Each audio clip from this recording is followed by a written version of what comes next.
All right. Well, after months of lobbying by Jewish groups for the Lebanese organisation to be banned in Australia, Home Affairs Minister Peter Dutton is expected to be briefed on whether Australia should list Hezbollah's military wing as a terrorist group. The push comes after a Sydney man could not be declared a high-risk terrorist offender because he was a follower of Hezbollah and it wasn't on the list for terrorism. Joining me now, the Executive Director of the Australia, Israel and Jewish Affairs Council, Colin Rubenstein, in our Sydney studio. Thanks very much for your time, Colin.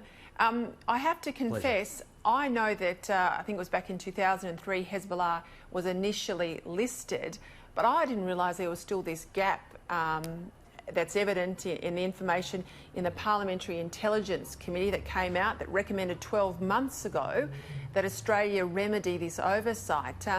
This is a real worry.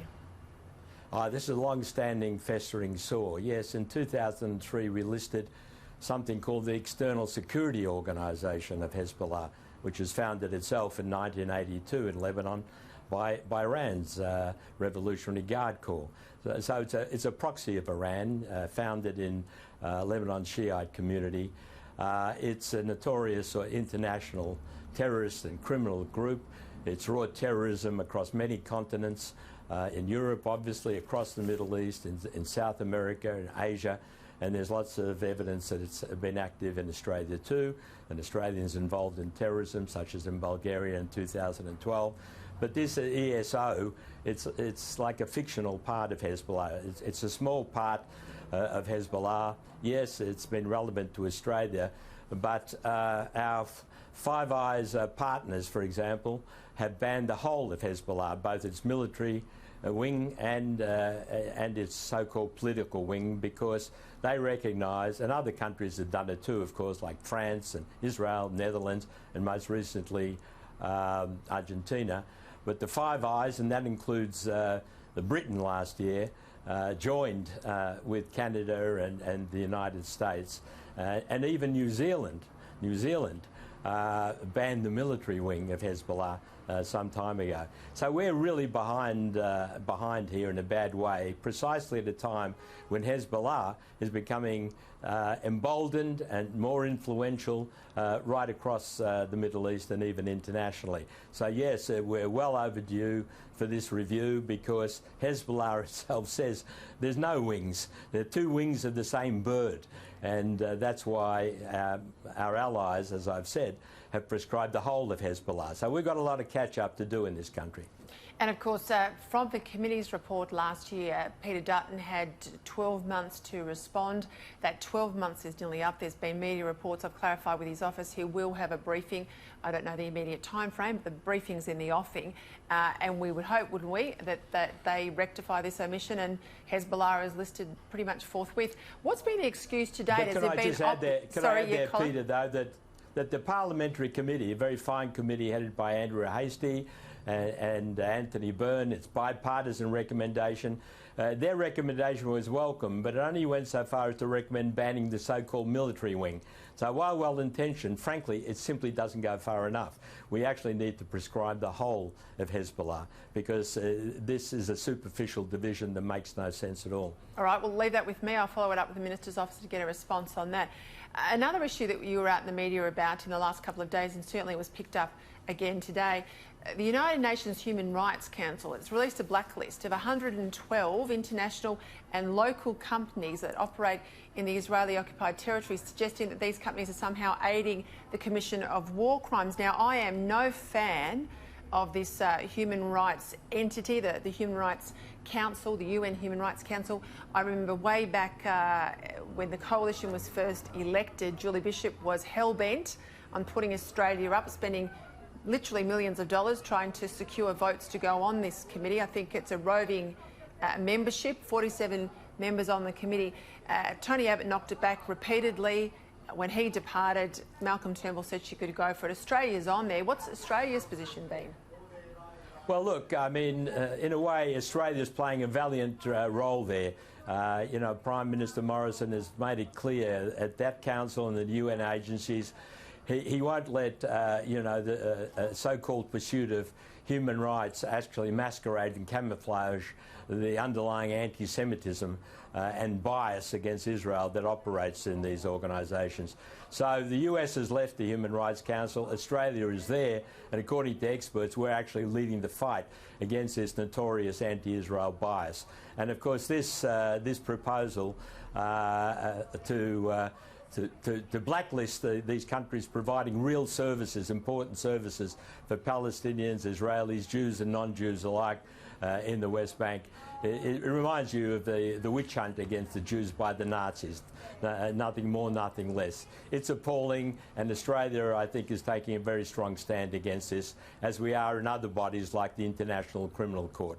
And good on the government for doing that. So you're happy with the government's stated position? Are you happy with what they've been saying inside the council? Yes, I think on this particular issue, the government is playing a fine hand. I mean, on Hezbollah and certainly on its approach to the Iran nuclear deal, I mean, I think that it's time for a bit of a review. I know the intentions are good, and there's some countervailing factors that are at play with our embassy in Iran and so on. But the circumstances are changing. I mean, just back to Hezbollah, it's playing a major role post the elimination of Soleimani to actually try and fill in for him. It's on the verge, of course, of triggering a massive war with Israel. Israel and Iran are pretty much on a collision course. Hezbollah has taken over Iran, over Lebanon completely, more or less. The government is only made up of a coalition that's supportive of Hezbollah. So this is a diabolical situation, and I think we need to review our stand both on Hezbollah and I think on the role of Iran and the determination of both of them to dominate the Middle East, to eliminate Israel. They're a threat to the whole Sunni Arab world, as we all know.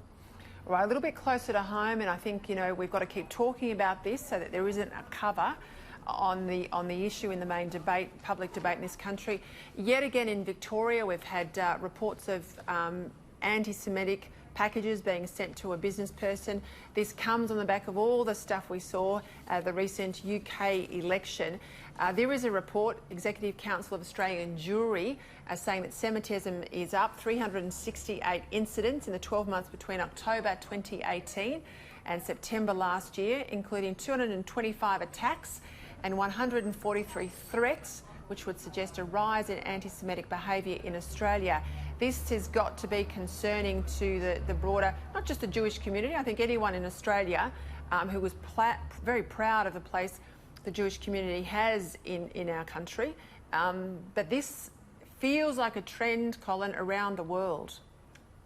Well, absolutely globally, there's no question whatsoever about the increase of virulent anti-Semitism.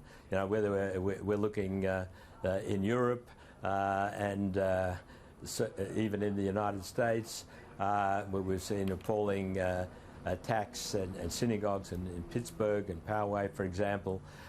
There's no doubt that this is very concerning, and it stems from a variety of impulses. It's the old-fashioned far right, a sort of Nazi and neo-Nazi anti-Semitism. That's certainly appalling. It's increasing. It's a great worry. It's also motivated by Islamist extremism, coupled with the outright, commitment for the destruction of Israel and the attack on the crude anti-Semitism of Islamist movements in Iran and Hezbollah, for example. But very, very concerning is left-wing extremism.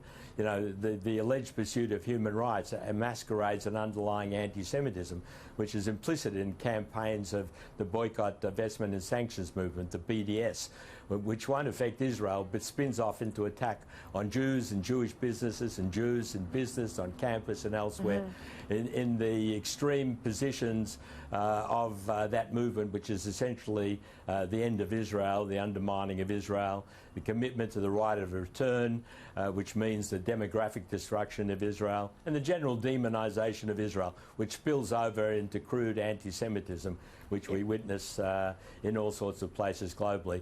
So far as your question about Australia, yes, the AIJAC report is very revealing, it's very concerning.